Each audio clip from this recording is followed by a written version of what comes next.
Good morning. Welcome to day 4 of 8th grade speeches. We are thankful you are all here. Let us begin with a prayer. Please bow your heads. Dear God, be with us and help lead my classmates as they give their speeches today. Give them peace in knowing that they are capable and prepared. We thank you for the gifts you have given us and ask that you watch over us today and always. In your name, amen. Please welcome our first speaker, William Beal, who is speaking on bicycling as transportation.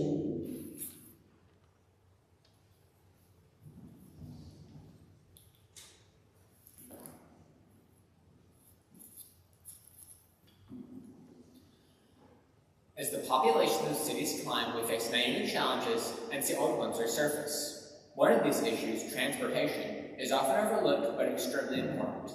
The solutions that we find will undoubtedly be multifaceted and complex. However, the humble bicycle is certain to be a large part of the solution. This central technology has a long and proud history. It also has many benefits that make it ideal for the modern age. However, people will not widely adopt until we implement significant measures to facilitate and incentivize use of bicycles as transportation. The history of the bicycle is long and interesting. There were many obstacles and challenges, however, the bicycle rolled through the years and continued to improve as inventors pedaled it forward. Some of the first designs may seem odd from a modern perspective, but they were important stepping stones to modern bicycles. Karl von Drais was a baron in Germany who invented a device called the Dreisel. This new contraption had the ability to steer but required riders to push against the straight for speed. This was less than ideal.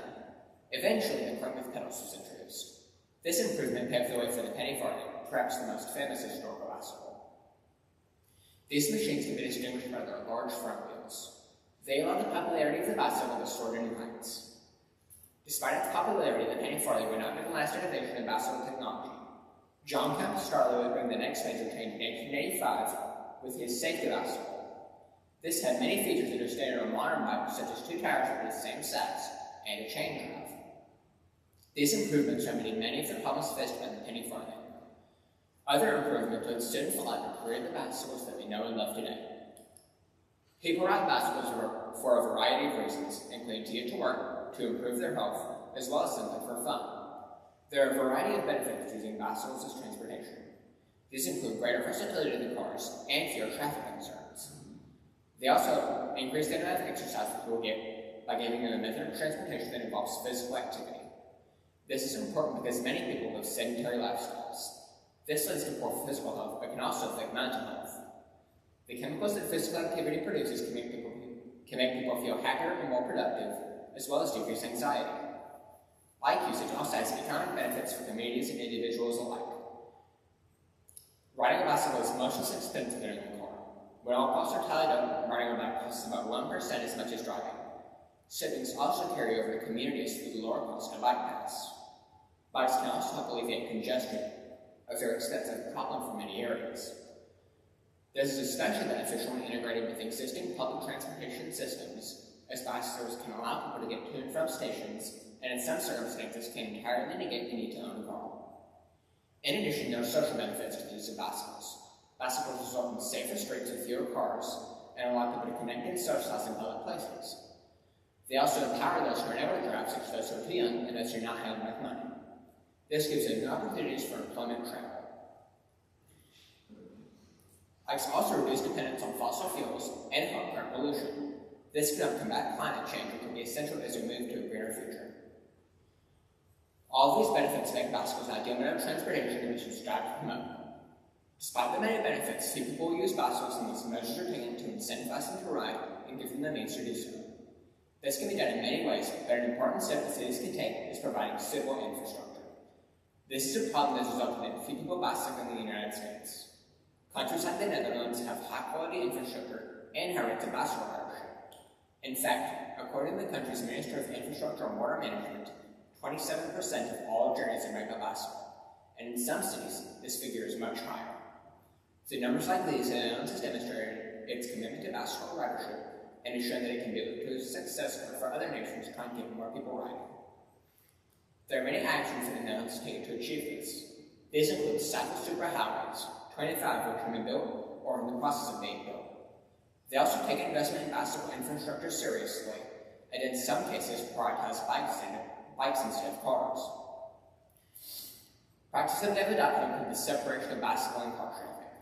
These practices are not just effective in theory, but also have real, measurable effects. Despite the extremely high number of people who use bicycles in the Netherlands, there are a relatively small number of fatalities.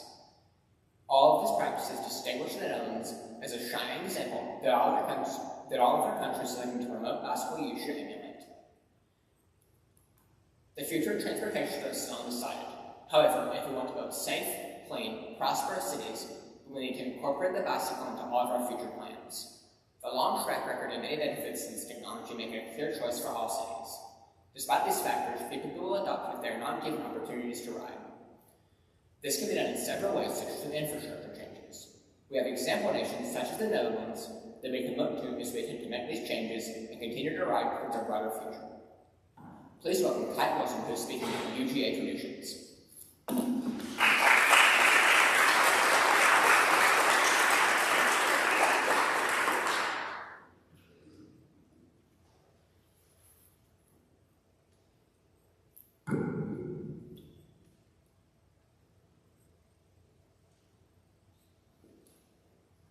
The University of Georgia is located in Athens, Georgia, and it's one of the best SEC schools for students to attend, fans to attend sporting events, and for alumni to revisit. One thing all students, fans, and alumni have in common with the University of Georgia is that they all participate in traditions.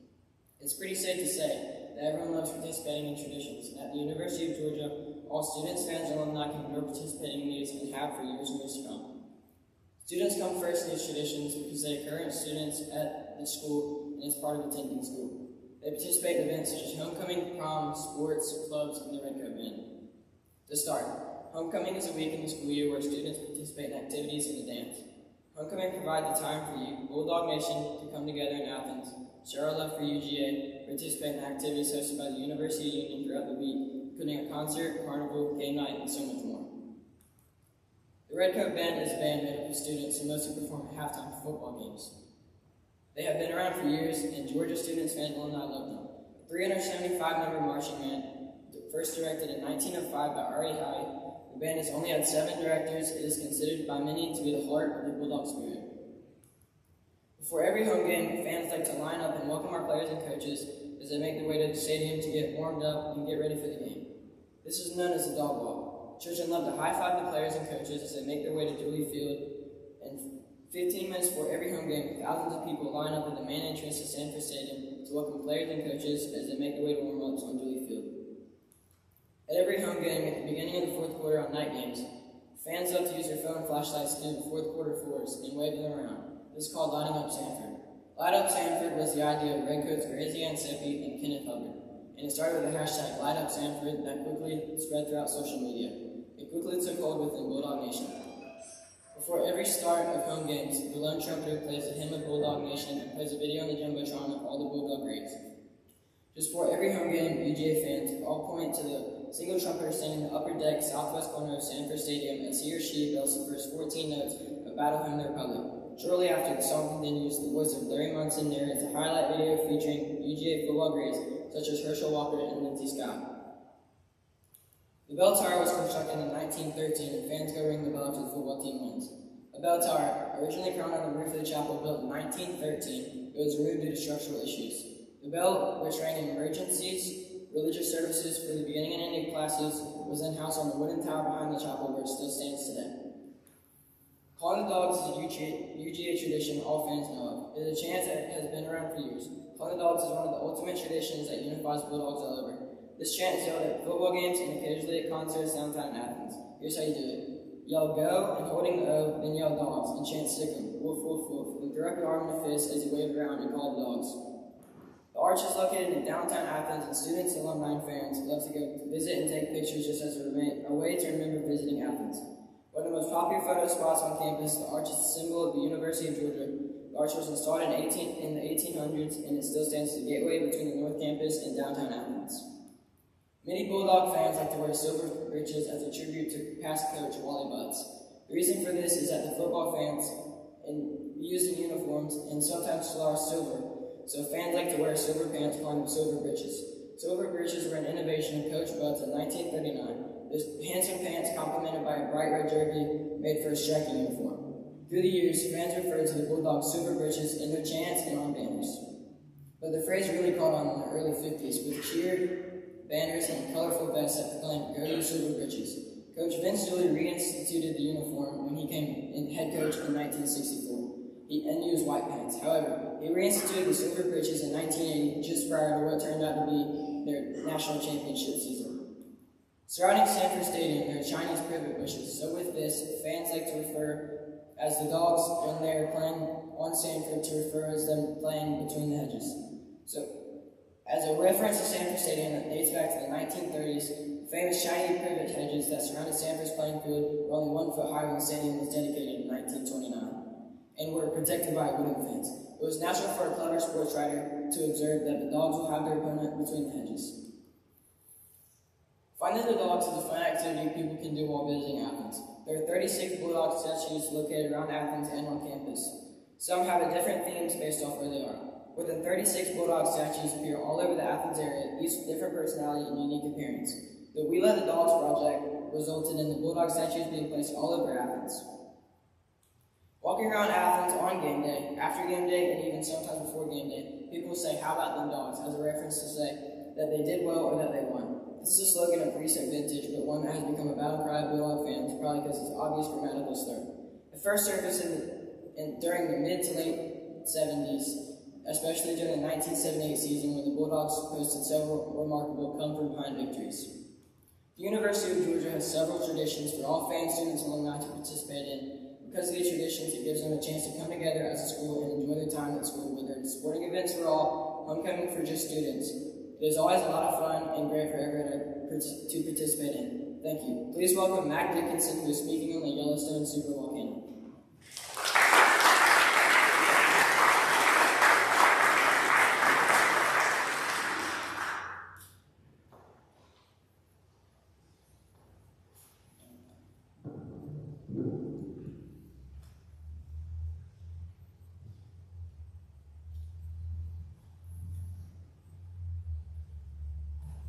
When people think about volcanoes, they might think of Hawaii, Mount St. Helens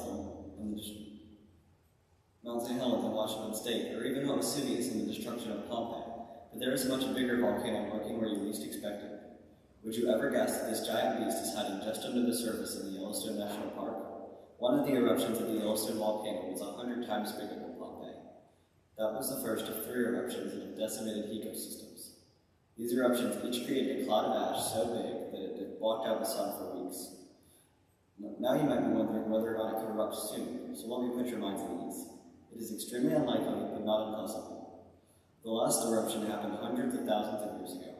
However, if an eruption were to occur in our lifetime, it would bring the world to its knees. There is nothing we will ever be able to do to prepare for the sheer catastrophe that would take place.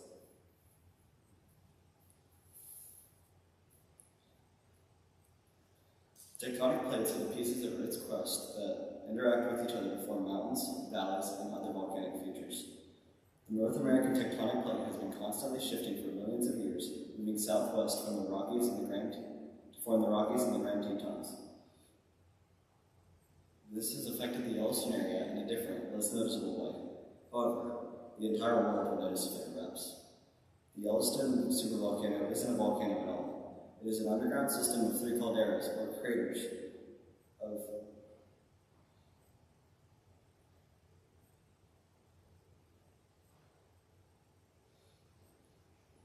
created by 3 different eruptions. The first one happened about 2 million years ago, and it was cataclysmic. If this eruption had happened it would have killed everyone within 2 states of Wyoming in a couple of months. The 2 following eruptions were much smaller, but still shaped the landscape of Yellowstone and contributed to becoming a national park in the first place. The 3 calderas are still active today and are reason for most of the geysers and other volcanic features throughout the park. As I have said all of this, there is undoubtedly one question that is plaguing your mind. What is a supervolcano? Well, according to Columbia Climate School, volcanoes are ranked on a scale from 1 to 8. 1 being when there is no explosion, and 8 being when it shoots 1,000 or more cubic kilometers of volcanic rock ash. A supervolcano is any volcano that has had a Rake 8 explosion. The interior of the Yellowstone volcano doesn't appear to be a volcano at all. It is an extremely large magma chamber underneath the surface. Despite not having a cone-like structure, it packs 100 times the punch of some of the biggest volcanoes in history. Now there's another thing I must explain. How does this volcano even work? To answer this question, we need to go beneath the surface. According to National Park Service, magma is close to the surface in the Greater Yellowstone area. This shallow body of magma is caused by a heat convection in the mantle. A heat convection is a current of magma rising and falling. This is slowly melting the crust and creating pockets of magma just under the surface. This is mostly responsible for many of the volcanic features such as mud pots and hot springs. The biggest pockets of magma are the three calderas. The heat from the rising magma, with nowhere to go, has caused pressure. These can lead to earthquakes, geysers, and volcanic eruptions. If an eruption were to occur, it would cause volcanic ash to spew into the atmosphere and flood the surrounding area with pyroclastic flows of ash and dust particles into the air, as well as lava. This once full pocket of magma would now be empty, causing the ground to collapse under the surface. The biggest and oldest of the three calderas formed in that way, with an eruption. This eruption, 2.1 million years ago, among the largest eruptions known to man, coated 5,790 square miles of ash as far away as Missouri. The total volcanic material ejected is estimated to have been 6,000 times the volume of material ejected during the 1988 eruption of Mount St. Helens in Washington. About 1.3 million years ago, a second, significantly smaller eruption occurred in a similar location. There was then a third eruption that has created what we now know as the Yellowstone caldera. It is very large and still active. It is the reason for most of the geographical features throughout the park. Since this eruption has taken place, pressure from under the surface has also created two resurgent domes, or areas of land that rise and fall depending on the volume of magma beneath them. Recently, the caldera has been rising. From 1975 to 1985, the ground above the caldera rose by 3 feet. After that, it started sinking until 2005, when the uplift started again. From 2005 to 2010, it rose about 11 inches. What does this mean? Well, to put it simply, magma is moving around, a lot. The mixture of rock and magma's motion is caused by heat and pressure from the magma below. However, this doesn't mean that there will be an eruption. Caldera movement is normal when being under such heat and pressure. The rising of the caldera and the earthquakes caused by it release the pressure that is built up in the caldera. All of these things might prevent a supervolcano from erupting. In other words, we're safe, for now. So, will the volcano erupt? We don't have enough information to provide a good answer. The short answer is no, but there is more to it than that. Geographical features like volcanoes and tectonic plates are constantly shifting, and there is no way to know for sure what will happen. Let me put a terrifying figure in your head. On average, there is a super eruption from the hotspot near Yellowstone every 600,000 years. The last eruption was 640,000 years ago. All this is terrifying, but it's simply a statistic. There are 20 supervolcanoes on the planet, Yellowstone being one of the biggest, and there tends to be a supervolcano eruption about every 100,000 years. In other words, it would have to get very unlucky for a Yellowstone eruption to occur during our time on this Earth. It is possible, though, and we need to be ready. And let me tell you, we are not ready. In conclusion, there is a giant bomb over the western United States that would most likely destroy all life as we know it, and there is almost nothing we can do to prevent it from exploding.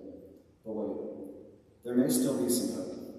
According to Columbia Climate School, various research groups are attempting to come up with ways to prevent a super eruption. We don't know if these ideas will work. One thing we do know is that there will most likely be warning signs before an eruption. Increased seismic activity, earthquakes, and cracks in the Earth's surface, to name a few. We have no way of knowing how much time we will have or if we will be prepared. The lesson for all of this is that God is in control, and He protects us from life-threatening situations every day. We are very lucky to be alive, so we should make the most of the time that we have. Thank you. Please welcome Ethan Kale, who is speaking on fish tank setup and care.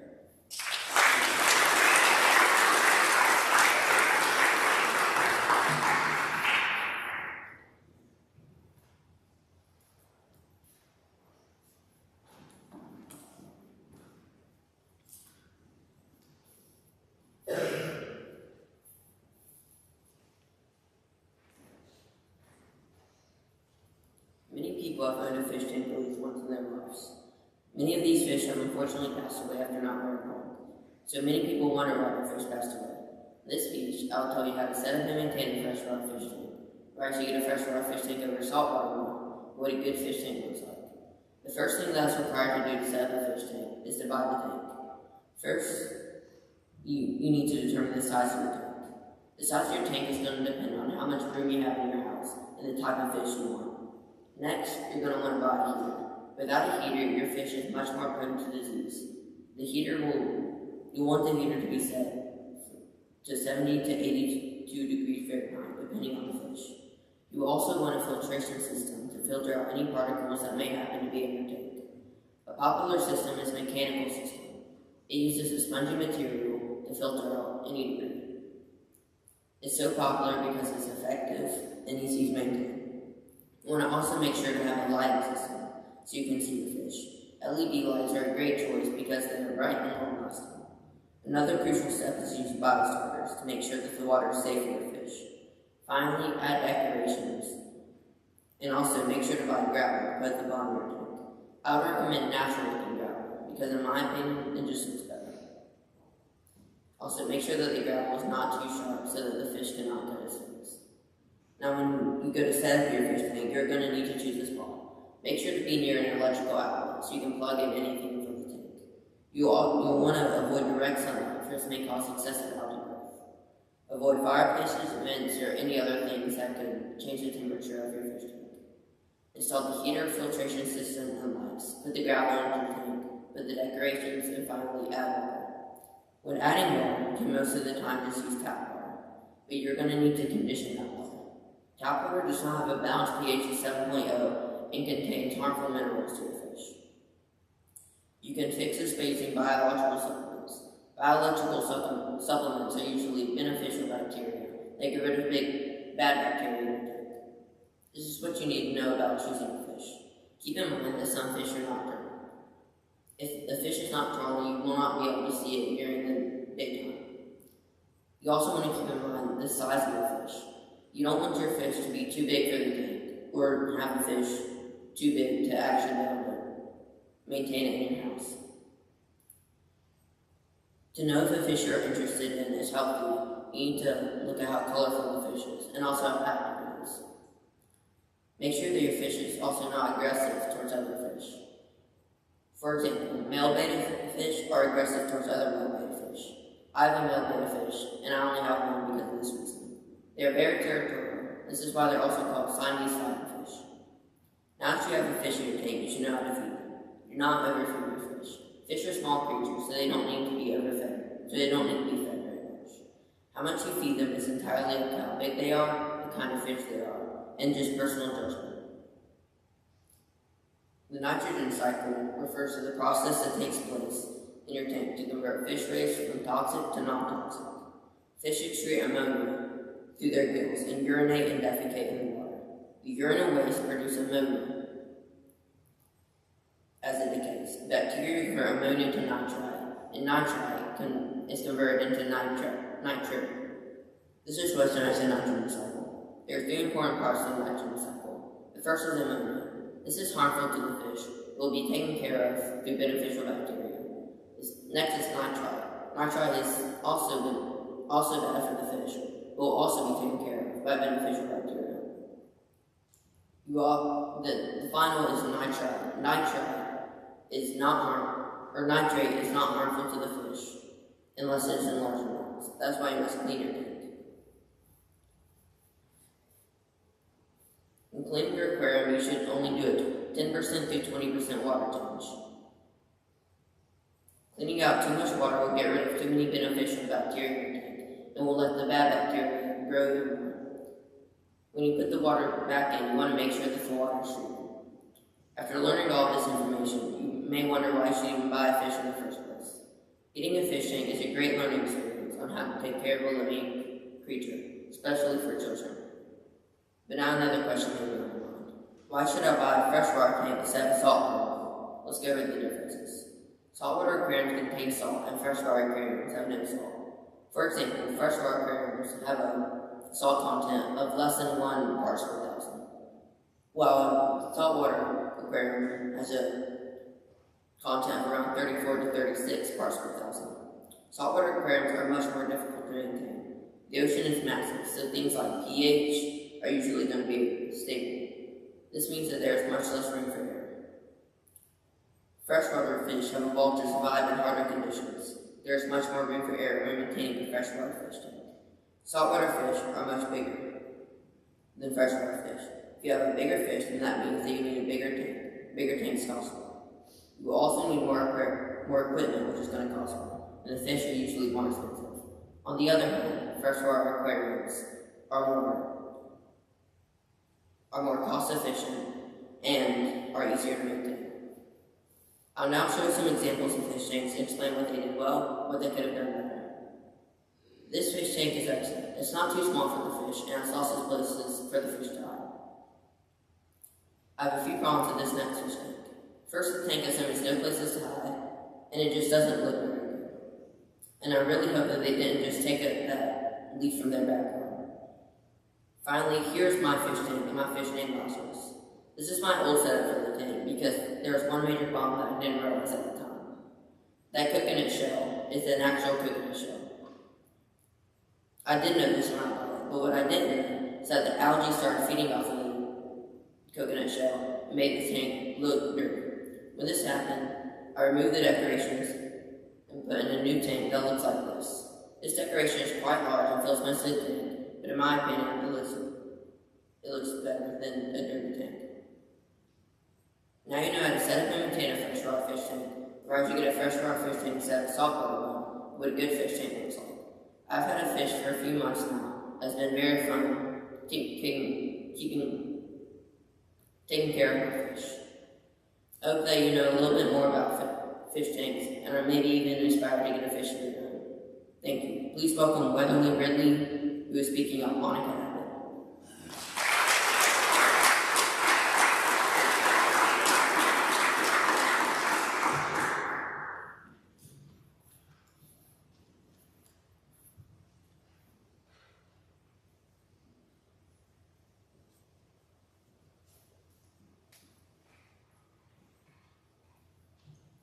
Monica Abbott is a 6'3" left-handed pitcher who currently holds the world record for the fastest women's softball pitch at 77 miles per hour. Softball is a sport I play about every day. I've played for 8 years and I hope to continue giving my all to the sport for the rest of my life. I chose this topic because as a softball player, my goal is to be able to pitch just like her. Abbott's early years are very successful, starting with her high school and college careers, continuing to her play in the Olympics and other high-level games, and how she is spending her most recent years helping younger softball players. Monica was born on July 28, 1985 in Santa Cruz, California, and grew up in Salinas, California. Her parents are Bruce and Jay Abbott, and her siblings are Jessica, Jared, and twins Mina and Gina. Monica went to high school in North Salinas and graduated in the year 2003. Abbott started her softball career in high school. She was part of her school team and played at California Interscholastic Federation, Central Coast Division I, and led that team to win a championship 3 times. At the end of her high school career, she was named the Cal High Softball Player of the Year. She chose to continue her softball career at the University of Tennessee. In 2005, she became the first pitcher in NCAA Division I history to record 500 strikeouts in a single season twice in her career. In her junior year, she won several titles, including the NCAA All-American and First Team All-South Region. For the 3rd time, she recorded more than 500 strikeouts. As a freshman at the University of Tennessee, Abbott became Tennessee's first All-American and was selected as Louisville Slugger National Fast Pitch Coaches Association First Team All-American. She struck out 582 batters in 352 innings. Following the season, she was named SEC Freshman of the Year. Abbott became the 3rd pitcher in NCAA history to amount 500 strikeouts in a season. As a sophomore, she broke her record for single season wins with 15 and had 603 strikeouts, thus becoming the first pitcher in NCAA Division I history to record 500 strikeouts in a single season twice in her career. She helped lead University of Tennessee to its first Women's College World Series, and was named to the Women's College World Series All-Tournament team. As a junior, she led UT to the Women's College World Series and was chosen as the Women's College World Series All-Tournament. Abbott's 531 strikeouts made an unprecedented 3rd year in a row of over 500. For her senior year at University of Tennessee, Abbott struck out an NCAA single season current record of 724 batters. She had 23 no-hitters and 6 perfect games. She guided the University of Tennessee to its first SEC title and a berth in the College World Series Championship, but they lost to top-ranked Arizona in the best-of-3 series final. In 2008, she was selected for the United States Olympic team as one of the 3 pitchers. Her first game in the Olympics was against Venezuela, beating them 5-1. USA reached the finals but lost to Japan. She also joined the U.S. national team in the World Softball Championships in 2005 and 2010. She led the team to win 4 times. Monica played with the team again in 2018 and helped helped to win the USA International Softball Cup, Japan Cup, and Pan Am Games. A National Pro Fastball known as NPF, she played for Pride in 2009, but was later drafted by Tennessee Diamonds in 2010. Later in 2016, she went to play for the Scrapyard Dogs and played several seasons in her 6-year contract. She became one of the top 10 pitchers in NPF with 5 Pitcher of the Year awards and 9-time All-NPF titles. In 2010, Abbott joined the Japan Softball League. In her first season abroad, she led the circuit in strikeouts, ERA, and was named league MVP while leading her Toyota Motor Company team to the Japan Softball League title. She pitched a perfect game in the final and threw a no-hitter in the championship game the following year to lead Toyota to back-to-back titles. She has 17 different championship titles, an Olympic silver medal representing Team USA, and multiple Most Valuable Player awards. In 2016, Monica signed a landmark $1 million contract with the Scrapyard Dogs. It was the first ever $1 million deal for a woman playing on a professional team in the United States. For the U.S. national team, Abbott enjoyed tremendous success between 2005 and 2010. She led Team USA to the 4 World Cup of Softball Championships. She pitched the United States to a gold medal at the 2007 Pan Am Games in Rio. She stepped down from the U.S. Softball national team in 2010, but returned in 2018, where she helped the USA win another World Championship. At the 2008 Olympics, Abbott was selected for the final 15-person Olympic team as one of the 3 pitchers. In pool play, Abbott pitched a U.S. to 7-0 victory against Japan. During the 2008 Olympics, Abbott pitched 24 innings while striking out 32 batters. Off the diamond, Monica is focused on educating and motivating the next generation of female athletes. In 2012, she founded the Monica Abbott Scholarship to support the education of multi-sport female athletes who have demonstrated leadership both in the classroom and in their athletic commitments. Monica's scholarship fund is awarded annually to 2 graduating high school seniors involved in multiple high school sports to assist with their college tuition. In her spare time, she travels the country putting on clinics and doing motivational speaking. I was looking for a way to get back to my hometown in a permanent, personal way. I thought one of the best ways would be through establishing a scholarship. Education can help a lot of these kids. I worked my entire life and the only way I could go to college is through a scholarship, said Monica. It's important to me not just that they play any sport or have a good GPA, but that they show dedication to their sport and drive to their sport and community. I wanted to give someone a step up, a little help, she added. Riley Asher and North Sandus High School and Cassandra Zaytseveta of Everett Alvarez High School were the first recipients of the Monica Abbott Scholarship Fund. Monica Abbott is an inspiration to many young athletic girls who play any sport. Many girls dream to play sport as hard as she does, and she shows that anything is possible. Thank you. Please welcome McCall Gregory, who is speaking on American Sign Language.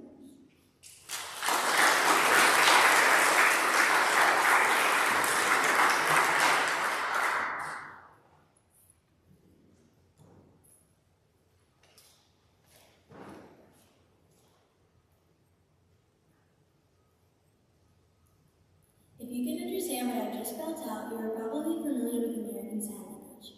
Communication is vital in today's society, and without it, the world will not function the way we need it to. American Sign Language, or commonly referred to as ASL, is a growing language that has been used by the deaf and hard of hearing for centuries.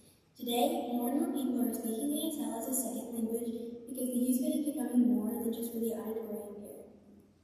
Studies have shown that when using sign language, it allows each of the 5 senses to be in use. This can be helpful to increase the control of mobility in your body. Sign language can also be useful when there is an emergency or stressful situation that needs to be dealt with. ASL is useful in many ways and is crucial to understand the importance of sign language in our everyday lives. American Sign Language, or commonly referred to as ASL, is a way of communicating with hand gestures. It is considered a nationwide language and is not only demonstrated when conversing with the deaf and hard of hearing. It is the primary language of many North Americans who are deaf and hard of hearing, and is used by many hearing people as well. They are needing help when political leaders meet that only use ASL to communicate about private matters. More people should take advantage of sign language in the future because author Cassie Areen states, according to Communication Service for the Deaf, 70 million people use a type of sign language. More than 500,000 of those people are not deaf, which shows that you do not have to be a part of the ASL community to learn sign language. American Sign Language is considered an official language and is taught in schools all over the United States. Hundreds of variations of sign language and ASL is one of the largest in schools, and they teach it to their students. ASL can serve as a lifeline for the deaf and hard of hearing who want to find a different way to connect to the world. With this being said, American Sign Language is a vast language that can help us communicate with deaf or hard of hearing North Americans. meaning is uncertain. However, many researchers believe that the origin of this language started in the late 1600s. In 1620, Juan Pablo de Bonet was the first to write the first universal declaration of the first alphabet system known to man. This book was used as the new method for the deaf because it was very common disability during this time period. This is due to the fact that modern technology such as hearing aids weren't invented until the late 1890s. In all, this book was vital in creating a lifeline for the deaf and hard of hearing people by giving them a chance to communicate. Schools for the deaf were created for teaching those who have struggled their whole lives. Although Bonet is credited as the creator of sign, the idea was not new to the world. People do believe that Martha's Vineyard, Massachusetts inhabitants have contributed to the invention of sign language. It was here that deaf people made use of sign language because deafness was hereditary and quite common in the 17th century. It is also believed that as the cultures combined, so did the languages. This explains why American Sign Language is contributed to by both Martha's Vineyard inhabitants and Bonet. Each variation of sign language has been contributed by another, so the exact beginnings are unclear. However, the roots are deep within each culture's history. ASL has been used for generations and is still very necessary in today's society.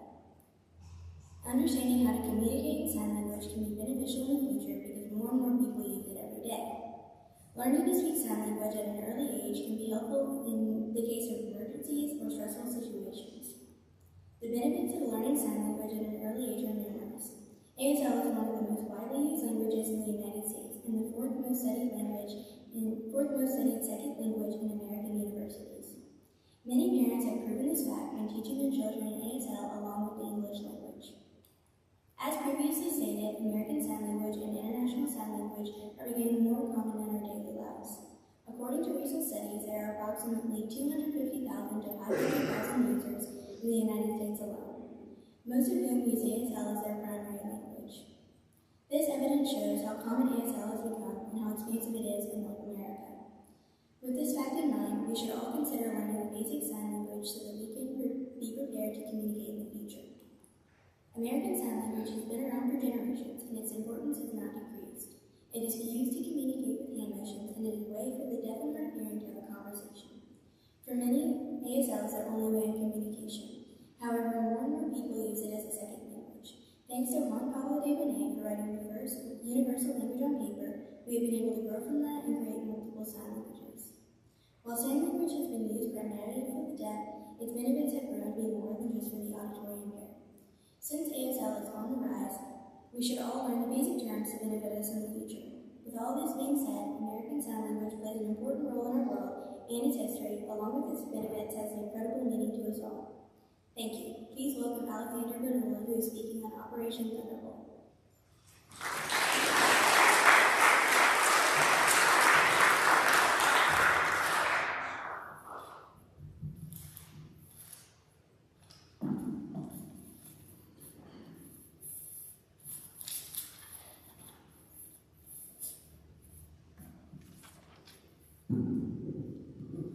The passengers of Air France Flight 139 were shook off from Tel Aviv, Israel on the morning of June 27, 1976, had no idea that their soon-to-be hijacked flight was about to take part in one of the riskiest rescue missions in recorded history. Operation Thunderbolt was a secret operation led by specially trained commandos from Israel to save more than 100 hostages from the Popular Front for the Liberation of Palestine, otherwise known as the PFLP. This rescue operation took place on July 4th, 1976. Today, I will share the important reasons behind the hijacking of Air France Flight 139, introduce you to the important people involved in this risky mission, and explain how the rescue took place. On the morning of June 27, 1976, Air France Flight 139 was en route from Tel Aviv, Israel to Paris, France. Unbeknownst to passengers, 4 terrorists were on board. 8 minutes into the flight, they stormed the cockpit and forced the pilot to fly to Benghazi, Libya. In Libya, a single female hostage, Storm Fort, was allowed to disembark after she faked a miscarriage. She told British and Israeli intelligence that the 4 hijackers, 3 men and a woman, were part of a rogue offshoot of the PFLP. The PFLP was led by Palestinian Wadi Yehuda. In fact, only 2 were Haddad's men. The others were Wilfried Boast and Richard Pullman, founder members of an affiliated left-wing group called Revolutionary Sons. After refueling in Libya, the flight took off again and the pilot was forced to fly to Entebbe, Uganda. Awaiting them in Uganda were 3 more Palestinian terrorists and President Idi Amin, whose name among his people was the Machete, had been moved to the African country of Uganda with an armed fist for 5 years. Idi Amin was known to torture and terrorize his people. Up to this point, Amin had continued a friendly relationship with Israel. By 1972, this relationship began to sour. Amin expelled all Israelis from Uganda and persecuted any Jews living in Uganda. This hostility towards Israel and the Jewish people led to Amin's support of the hijacking of Flight 139. When the flight touched down in Entebbe, Amin's forces were there to greet the passengers and crew. Over a few days, hostages who did not appear to be Jewish or Israeli were released, and Amin visited the remaining 58 hijacked passengers and crew over a series of days. Amin claimed his support of Israel and the Jews, however, he was truly helping the hijackers by keeping the hostages secure around the world by July 1st. If these demands were not met, they would start killing the Flight 139 hostages. This put the country of Israel in a bad situation. They either had to negotiate with the terrorists to release their hostages or figure out a way to rescue them. There were many difficulties in the way of the rescue. Uganda was almost 3,000 miles away, the airport was heavily guarded, and past rescue and protect on horribly long for Israel. Israel devised a plan, Operation Thunderbolt, which was named after the unit leader Jonathan Netanyahu. On July 3, 1976, Israel dispatched 4 Hercules C-130 cargo planes with 100 and 200 soldiers escorted by Phantom jet fighters at a low altitude so that radar could not detect them. They also bought black Mercedes and Land Rovers to disguise as Idi Amin's motorcade. After flying around 3,000 miles from Israel to Uganda, the Israeli force rescued the hostages within an hour after landing. All of the terrorists were killed, and 11 MiG fighters supplied to Uganda by the Soviet Union were destroyed. The Israelis lost 1 soldier and 3 hostages during the 51-minute operation. On the return trip, the Israeli planes met an Iranian hospital plane and refueled in Nairobi, Kenya. In the aftermath of Operation Thunderbolt, Idi Amin executed hundreds of Kenyans in Uganda in retaliation for assisting Israel. Amin was angry that Kenya betrayed him in his eyes. As many nations praised the raid, Uganda called it an act of aggression and planned military action against Kenya, but the USA responded by deploying supercarrier USS Ranger CV-61 along the Indian Ocean. In 1980, pro-Palestinian militants bombed the Jewish-owned Norfolk Hotel as a retaliation. Operation Thunderbolt was described as bold, resourceful, and sophisticated, and one of the IDF's most exemplary victories from both the human and moral and military operational points of view. In fact, as a result, the United States military developed highly trained rescue teams modeled on the Entebbe rescue. Even with all of its success, it was a mission marked by political infighting, jealousy, hasty planning, and tactical blunders that almost ended in disaster. The fact that it ended as it did was due to a combination of courage, love, and a last-minute display of humanity on the part of the terrorists. Thank you. Please welcome Aaron Dozier, who is speaking on Eddie Van Halen.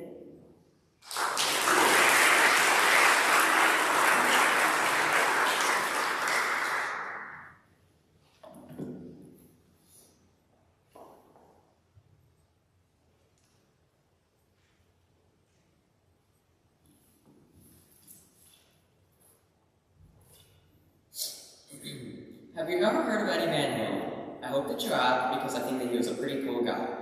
He inspired me to learn how to play the guitar, and he was the greatest guitarist that ever lived. Eddie Van Halen was the guitarist and co-founder of the band Van Halen, along with his brother Alex Van Halen. Eddie Van Halen heavily modified his guitars in his continuous search for the best sound. His modified guitars include the Frankenstein, the Shark, and the Bumblebee. He eventually made his own guitar and amplifier company that he decided to call EVH after himself. He even had a signature guitar model his company makes, which is called the Wolfgang, because it was named after Eddie Van Halen's son, Wolfgang Van Halen.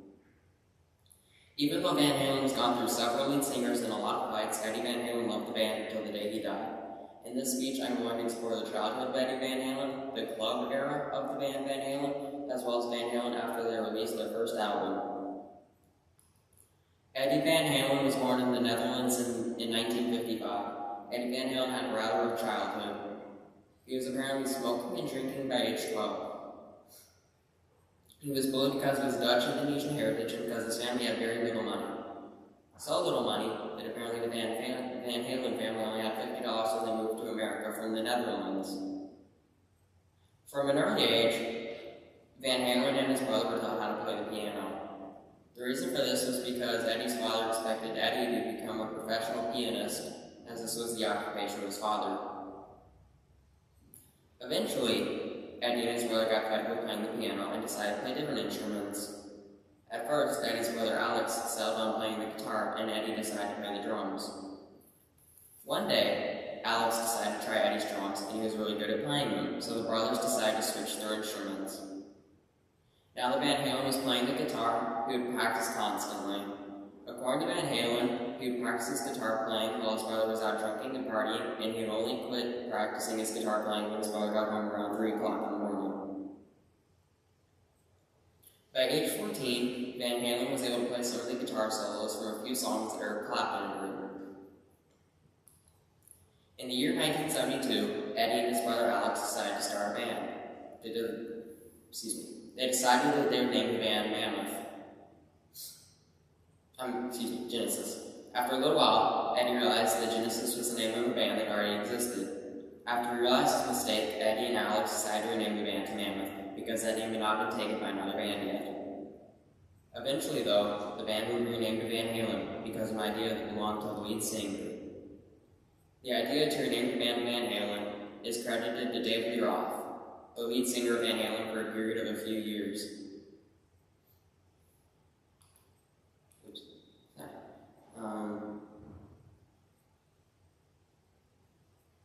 The reason that he wanted to name the band Van Halen is because he thought it would sound a lot cooler than Mammoth. Eddie Van Halen let David Lee Roth join the band because at the time, Eddie Van Halen was singing vocals and was running a public address system from Roth, so he decided it would be a good decision to save money and let Roth join the band and sing vocals. After David Lee Roth joined the band's original bassist, who was named Mark Stone, was replaced by another bassist who was named Michael Anthony. Michael and Anthony remained with the band until he was replaced by Eddie Van Halen's son, Wolfgang Van Halen, in the year 2007. The band got a kickstart when Kiss's bassist, Gene Simmons, heard the band playing in a club one night and took a liking to the pieces that the band was playing. Gene used some of his personal money to give Van Halen a chance to record a demo of some of the songs that the band had written. One of the demo songs that they recorded was called House of Pain, which was an original song that Eddie Van Halen had written. Another song that they recorded was their cover of the Kinks song, You Really Got Me. They decided to call the album Van Halen. The first few albums of the band released went smoothly, but soon tensions began to rise between David Lee Roth and Eddie. In the year 1985, David Lee Roth quit the band. David Lee Roth was replaced by Sammy Hagar in the same year that he quit. Sammy Hagar would remain with the band until the year 1995, when he and Eddie had gotten into enough fights and he too decided to quit the band. After Sammy Hagar had left, the band had a lead singer named Gary Cherone for a very brief period of time.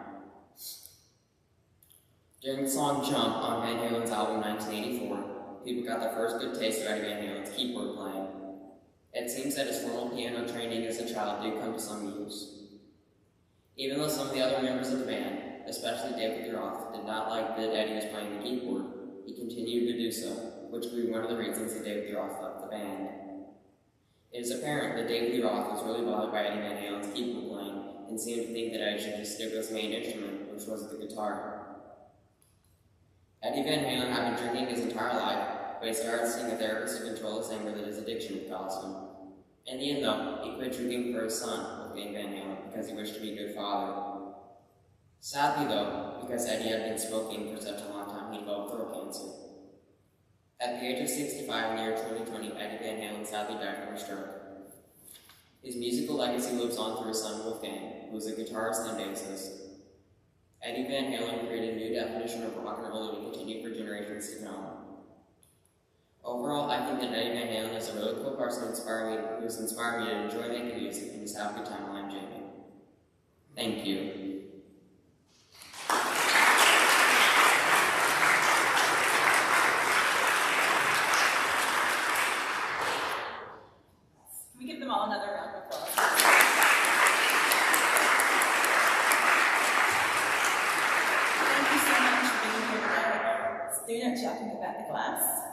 American guests, you're welcome to come visit for a minute, take photos if you'd like to.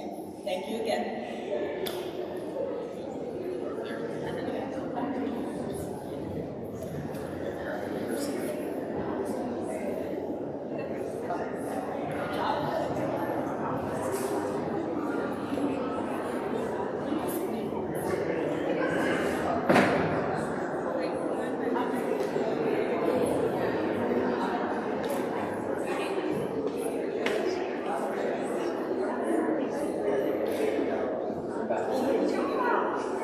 Yes, but you gotta go up or downstairs.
He said you're going to take care of it. Don't worry. Well, they